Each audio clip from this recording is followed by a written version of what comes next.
Now we're ready to construct the bottom newel post. Some people call this the box newel, but essentially it allows the handrail to terminate at the bottom.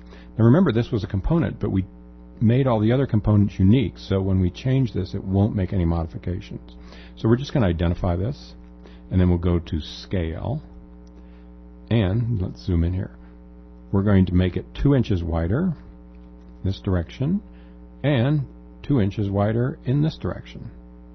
And I think we need to make it a little bit longer, so we'll triple click it, get back into it, and we're going to pull the bottom of this down, and then we need to locate it within our stairway. So let's right click, close the component, identify this component, and move it. What point do we want to move it from? Well, we want to move it from this point. Let's just move it over here to the ground on the carriage right now, and then we're going to center it on the other newel post to make sure that's okay. Now this is intersecting with one of the other components. Let's identify the other component, which is the stair tread, this newel post, right click, and ask it to find the intersecting faces with the selection. So now if we turn our X-ray mode off, you can see that that matches pretty well with the rest of the stair. We actually could push it in a little bit more. Let's pick this component up. It's still a component, and we want to push it along the green axis to right about there. That looks much better. We're going to identify the stair tread again, right click on it, intersect faces with selection. It performs the operation, and you can see then it's added a line here. So now we can lay out the handrail. You notice we haven't put the risers on yet. That's pretty easy. All we have to do is just draw a rectangle and drag them across. But let's go ahead and put the handrail on next. Now you might say, well, how do I know what height to put this on? Let's go back and check in the code book again. So if we check here, the handrail height needs to be 34 inches to 38 inches, in that range from the stair nosing. So if we draw a line here, we draw a line coming out, and let's pull it out far enough that we can get away from it. 1 1/4 inches, and then we want to go up on the blue line, but we're going to type in 35 inches. So you notice that some of our newel posts are not going to hit the handrail. We made them a little bit too short. Before we lengthen any of these newel posts, let's get the slope on here set. And the way we do that is we just identify this line, go to Move, hit our Control key for plus, and let's just pick this endpoint, and we'll go all the way up here and locate it again. Now we want to draw a line from this to this. And we want to extend this line. There's not a line extend command here. So what we'll do is identify this line. It says parallel to that edge. So it extended it all the way down. So we need to also raise our box newel at the end. So we go triple click on that to open that component up. Push pull this all the way up. We can always trim it off a little bit later. Then we'll close that component. Triple click this one. Push pull this up. And you notice all of them push pull together. And we'll do the same thing on the second one. Close the component. Triple click on that. Push pull those together. Close component. Triple click on this one. Triple click on this one. Push pull it. And close component. It's not right now, they're uneven. But now we have a line that we can use for our Follow Me tool to design a handrail for the top of our newel post. Now for our handrail, the top of our newel post may not be able to meet the handrail requirements. What we might have to do is have a separate handrail mounted inside the stairway, and that could be on the opposite smooth wall. So let's do it that way. Well, because we are limited here, we have to have at least a 1 1/4 inch diameter, and it can't be greater than 2, and even if it's an irregular shape, it can't be greater than 2 1/4 inches. So we've drawn this simple shape at the top of our layout line. But we're still going to need another handrail on the opposite wall because this one is too large to meet the code requirements. So now we'll use the Follow Me tool, identify this, and identify the red line all the way down to here.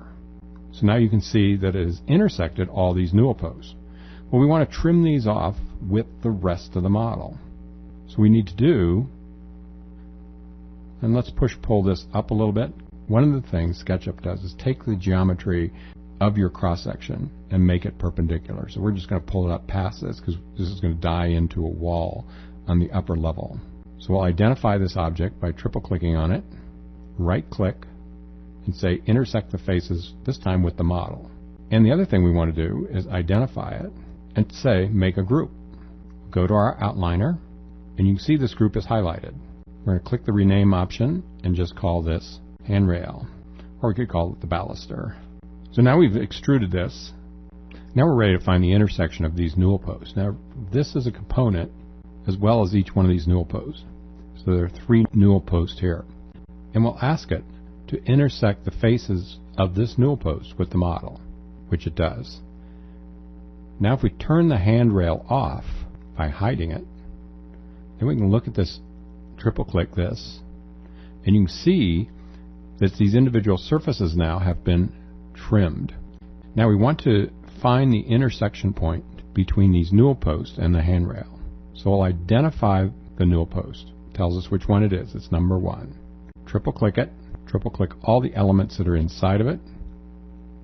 Intersect the faces with the model. Close the component. Use our outliner. Hide the handrail. Triple click on this, and we can start deleting surfaces that we don't need anymore. You notice we just do 1 newel post here, and all the newel posts that are associated with that position are automatically cleaned up. Now we can use our erase tool too. We can identify that line, those lines, that line, and clean it all up. So since this newel post intersected with that little curve, we have some small little lines here that need to be cleaned up. And remember, we're working inside the component, so it's cleaning all these up at once. So all those are gone now. So that newel post is cleaned up and finished. Let's close the component, turn the handrail back on, unhide it. Now we're probably going to have to clean up the handrail a little bit also, because we do have some extra lines there. So we triple click that, and we can identify those individual lines that we want to eliminate. But we got to be careful because some of these might be connected to other surfaces. So let's just delete that one. And you can see that one is defining a surface on the top of this, so we don't want to delete that one. If you accidentally delete anything, you have Control Z or Edit Undo to bring it back. Let's do the next one. We're going to close this group, identify this newel post, triple click on it, so that all the surfaces, all the edges are highlighted, intersect with the model. It tells us it's done. Close the component, hide the handrail. Remember, we need to get back into the component again, use our erase tool, and we can delete the individual line segments. Now, if we did it outside the component, it would delete the whole component. So we're going to clean that up, and we're going to be right back. So we've gotten that one cleaned up. Now, we had a few stray lines that were outside the component, and clean those up also. Now, here we have one line that's left inside the component. So we triple click on the component, rotate this around, identify that little line segment, and delete it. Same thing here, identify that little line segment and delete it. Then you notice it deletes them all. This last one, triple click on the component, make sure our handrail is unhidden. So triple click on this, notice they're all highlighted. Ask it to intersect faces with the model. Close the component, hide the handrail, triple click on this, use our erase tool to pick individual lines to delete. And then we can window just the leftover lines that are there. Make sure that we window everything properly. So make sure that the ones that are highlighted are the ones you want to delete. We have one line there, delete it. So there, we cleaned up all the handrails at once.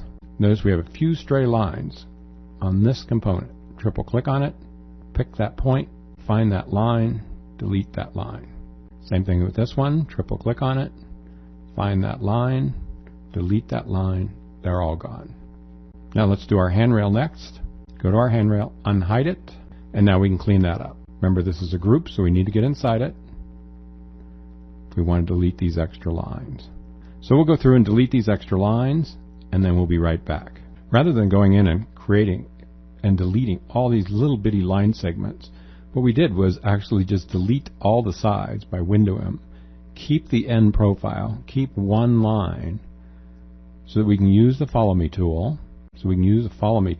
Identify the surface again, and then follow the red line all the way down to intersect. And this time now it's all cleaned up, and it was much easier than trying to delete all these little bitty lines where the newel posts intersected the handrail. We had the section, we had the line for it to follow. So now all we have to do is figure out, where does this handrail intersect the box newel at the end? So we triple click on this and ask it to find the intersecting faces with the model.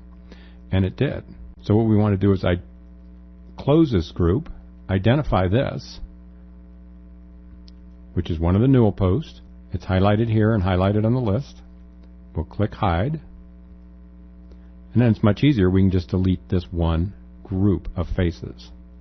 Remember, we need to get inside the group, and then we can delete the individual faces that we need to for this intersection.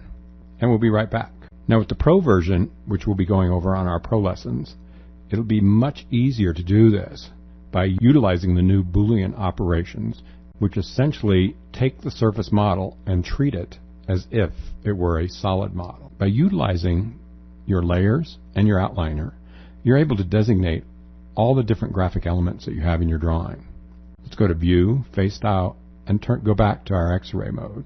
Now what we want to do is just draw a rectangle for our riser. So we'll start at this point and just come across like that. We'll push-pull this all the way over to here. Then we'll triple click on this, make it a group, move it, hit the Control key for plus. This is our endpoint. And you notice it picked up one little extra piece. Let's get rid of that first. So we'll triple click on this. Notice we have a little rectangle here. We'll just delete that. Click outside of it to close the group. We want to identify this, and we'll go to Move, pick an endpoint right here with our plus, and placement right here 14 times. So now we have our risers done. Let's copy one of these. I'll identify this again. Go to Move, copy with a plus, and bring it down here. Now we could make a fancy top with this with a finial or anything else that we wanted to, but this gives you a good idea of how to build a more complex stair. Let's turn our X-ray mode off and close the group. So you see we have a hardwood stair with radius and bull-nosed edges. We've done a box newel. We have custom-made newel posts that match each one of the baluster, that match the handrail up above it, and then separate carriages to support the stairs.